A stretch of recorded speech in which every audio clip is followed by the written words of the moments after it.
In this video, I'm going to show you 11 really great destinations that have very good weather in September, October, and November, and are also cheap. As always, we will start in North America, and then go south and then east from there. There are some really cheap places at the end of the video, but plenty of really great and super affordable ones along the way. Many people will agree that New Orleans is one of America's truly great tourist cities, but the weather can be brutal in summer and pretty chilly in winter, so fall is a perfect time to visit. It's got unique and interesting architecture and actual history, at least compared to places like Orlando and Miami. Food and drinks are always a big part of my travels, and New Orleans is easily one of the true culinary capitals of the Americas, with abundant French and African influences combined with generally reasonable prices compared to other big cities. And speaking of decent prices, New Orleans is still a place where you can get cheap happy hour drink deals along with live entertainment of many styles. Here's a well-reviewed hotel in the heart of the tourist district for $96 for 2 people including all taxes. The city is even more crowded on weekends, so you'll want to visit on weekdays if possible for the best value. This video is the final installment in a series of videos where I highlight great destinations that are relatively cheap and have great weather in a given time of year, and Mexico City has been on almost all of them. Again, Mexico City is at such an elevation that it has mild weather all year long, and these months are obviously no exception.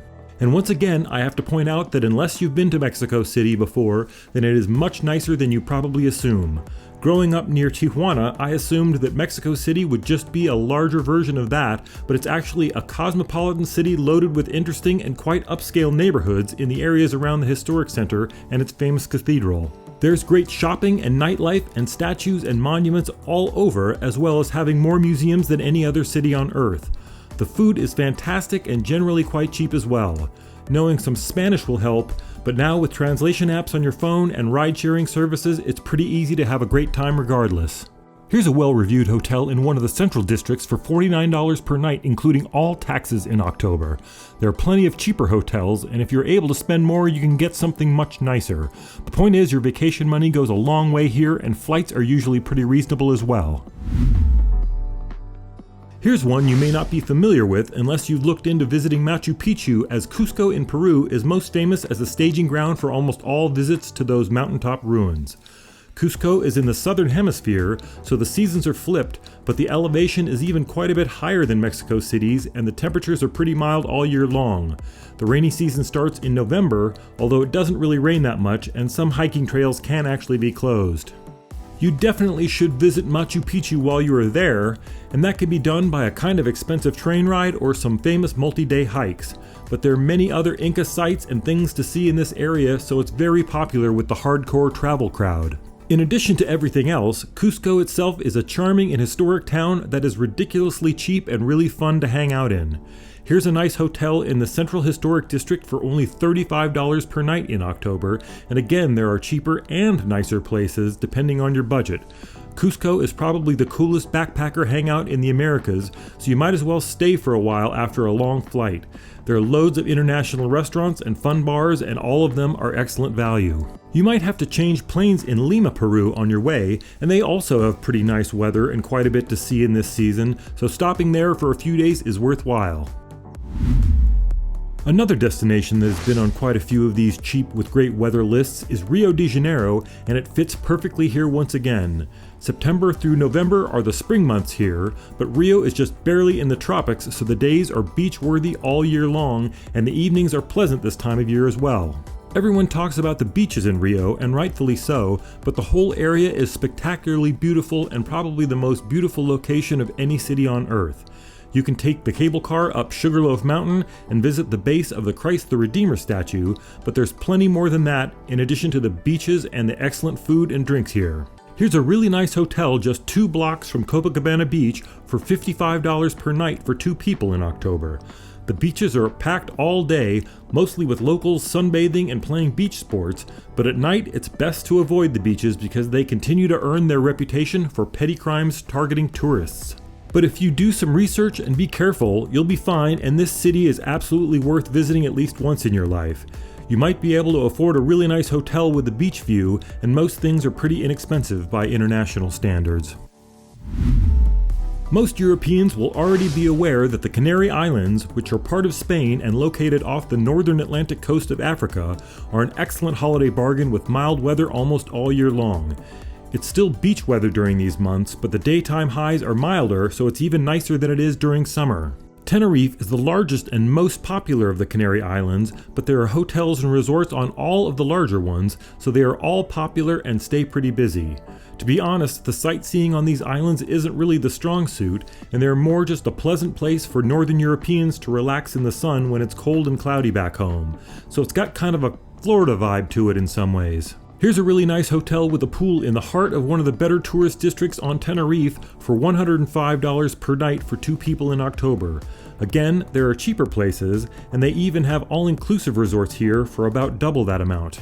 If you're looking for an affordable and safe place where you can enjoy summer weather in October and November, you could do a lot worse than the Canary Islands. Since there are so many Brits and Nordic visitors here, it's quite easy to get by only in English, which isn't nearly as true in Spain itself. If you're looking for pleasant weather that is actually on the European continent in these months, then your best bet will be Lisbon in Portugal. Thanks to the jet stream, they have arguably the nicest weather in all of Europe, and these early autumn months can be even nicer than July and August. And unlike the Canary Islands, Lisbon is loaded with excellent sights and a rich history dating back over 3,000 years. This is one of the many cities that claims to be set on exactly 7 hills, and even the center of the city is on multiple levels to the point that 2 of the notable sites are a panoramic elevator that takes riders up from one neighborhood to another, and the famous Tram 28 that trundles up and down the hills connecting most of the famous sites in town on one cheap ride. Lisbon is abundantly charming, and it's unusually affordable for a European capital, especially considering the great climate. The food here is a highlight, and you'll want to check out a fado performance with dinner one night as the singer describes their heartache in song. Here's a nice 3-star hotel for $106 per night in October for 2 people in one of the better tourist neighborhoods, and again, there are cheaper places and nicer places depending on your own budget. Lisbon is pretty much in the corner of Europe, and that is really the main reason why it isn't more crowded and expensive than it is. Another place that can be scorching all summer and pretty chilly in winter is Morocco, and Marrakesh is the best place to experience the country on your first visit. As you can see, the autumn weather is mild and perfect, and Morocco is definitely one of the safest countries for visitors in this region. Even though Morocco is just south of Spain and Portugal, it feels like it's on the other side of the planet when you're there. There'll be plenty of other visitors, but it's a real city rather than a tourist theme park. The focal point is the huge main square in the historic Medina section of town, and it's filled with vendors and performers during the day. At night, it turns into an enormous open-air food hall with dozens of small restaurants popping up to feed locals and tourists alike. There are mosques, museums, and even tanneries that you can visit, but probably the number one activity here is shopping. Somewhat similar to Istanbul, which is coming up, Marrakesh has enormous marketplaces with thousands of vendors selling carpets, clothes, spices, souvenirs, and even practical items, all at negotiable prices. It's a lot of fun as long as you realize they are better at selling things than they look. The food is another major highlight, with Northern African cuisine that will seem quite exotic to most of us, but they were run by France for a while, so they also have great bread and generally high standards.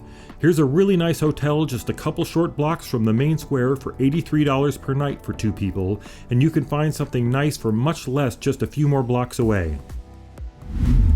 Our last stop in Europe is Istanbul, Turkey, which is one of the world's most historic and impressive cities, and it continues to be extremely affordable. Some people might picture Istanbul in the Arabian Desert, but it's actually just north of the Mediterranean at the edge of Europe and at the same latitude as Chicago, Rome, and Barcelona. The temperatures in these months is warm and pleasant day and night, so it's an ideal time to visit.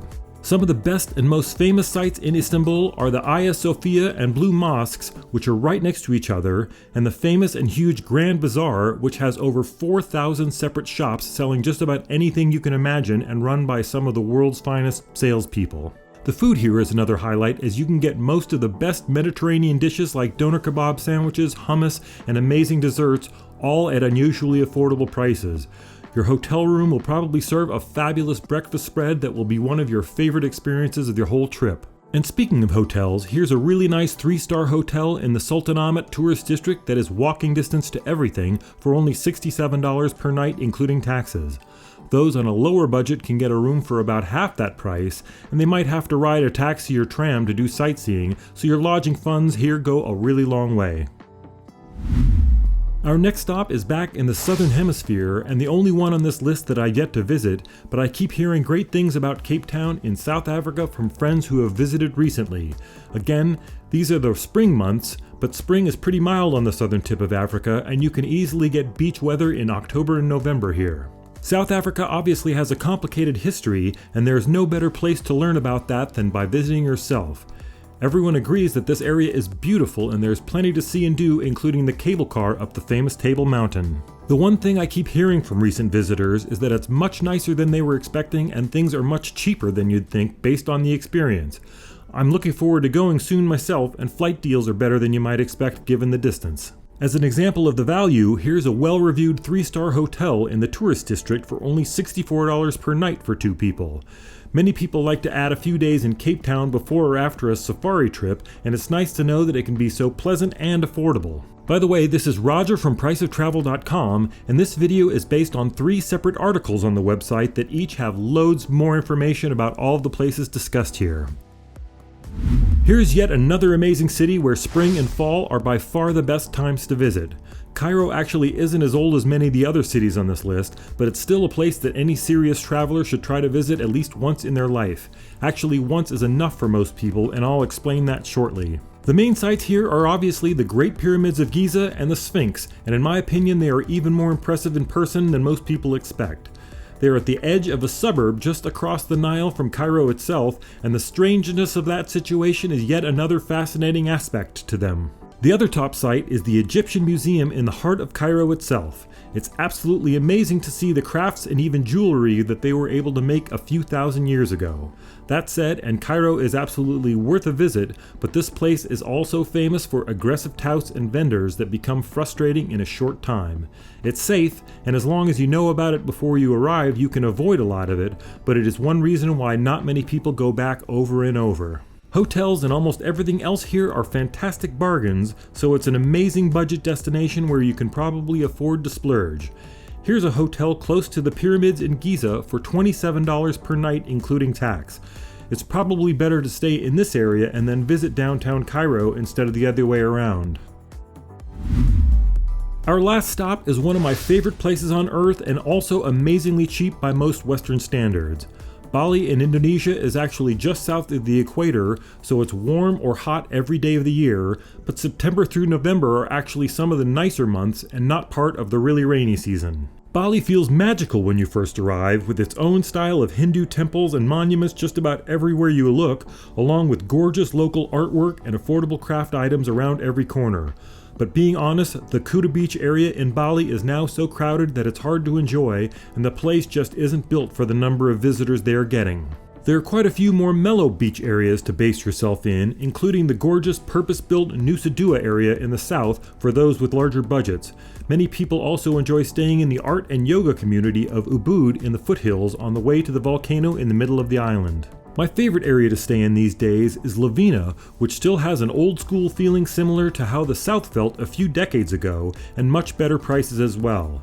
Here's a really nice hotel near the beach with a pool for $27 per night in October. You can find even cheaper places in the busy area in the south, and just about every hotel here feels like an amazing bargain, but I do recommend doing some research and carefully choosing where you'll stay. The car traffic is also frustrating, so you don't want to be driving around more than you have to. Thanks for watching to the end. Please like and subscribe for more videos about how much things cost around the world.